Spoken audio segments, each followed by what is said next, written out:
Hey everybody, thanks for checking in with us today. I'm Josh Lewis. I'm the Territory Manager for the Lake Michigan Territory. Coming to you from Michigan.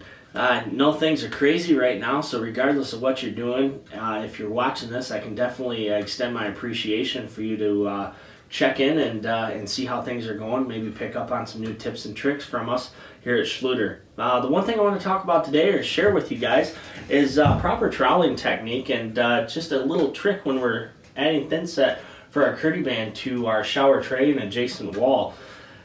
One thing we want to make sure is we want to make sure that anytime we're troweling our thin set that we make sure we have a 45-degree angle on our trowel, okay? Regardless of the direction we're combing the thin set, we want to make sure we maintain that 45-degree angle or greater. The reason for that is we're taking full advantage of the trowel notch size at that point and getting sufficient coverage for the desired application.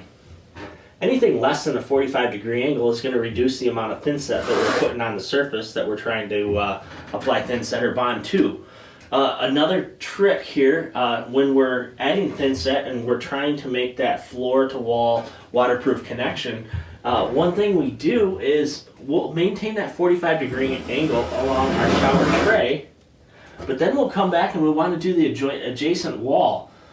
A lot of times what I see is people maintaining that 45-degree angle, but yet they're scraping that thin set that they just applied off by keeping that trowel flat on the shower tray.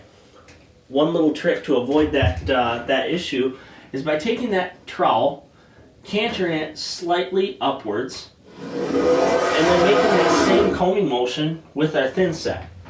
With that being said, and in doing that, we're now able to apply the thin set to the adjacent wall and avoid removing any thin set that we just applied. All we do at that point is come back with our pre-measured and pre-creased curdy band, set it into place, and embed it properly.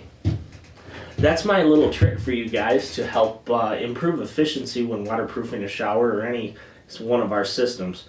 Again, thank you so much for checking in with us today, and hope everybody's staying safe and staying healthy. God bless.